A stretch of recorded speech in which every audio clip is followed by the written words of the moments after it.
যাজ্ঞসেনের খুলছে শাড়ি, টানছে ধরে দুঃশাসন। দায়ে ছিল যার গর্জে ওঠার, নিচু মাথায় সে 5 জন। দুর্যোধনের নগ্ন উরু, ইঙ্গিতে তার ধর্ষকাম। হস্তিনাপুর দেখছে বসে, ধ্বস্ত হতে তার সুনাম।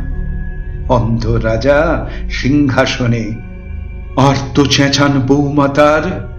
নিজের দলের নির্যাতনে সব রাজা হন নির্বিকার। কর্ণ বসে হাসছে হাহা, রাজার দলের লোক তো সেই। শর্তবিহীন সমর্থনেই তাবৎ আরাম সুখ বসে।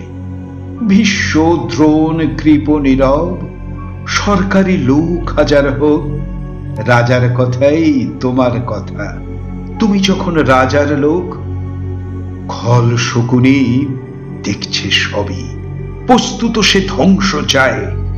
ঘরের মাঠে লাল হয়ে যাক দেশ বিভাগের যন্ত্রণা।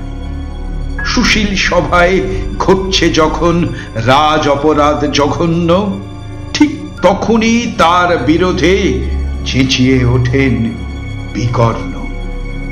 বিকর্ণ নন কেউ কেটা লোক, 100 ভাইয়ের একজনা।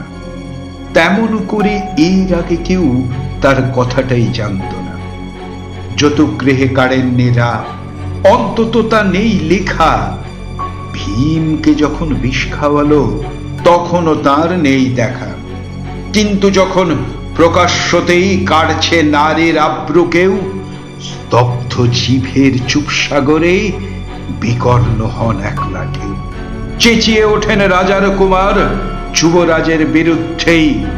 মহাবলী পাণ্ডবেরও তখন গলায় সে সুর নেই।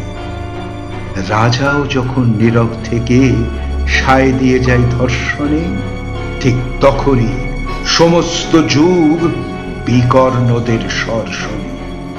আমরা যারা কিচ্ছুটি নই, একটি মোটে ভোট কেবল, অত্যাচারের সামনে এলে সঙ্গে শুধু চোখের জল।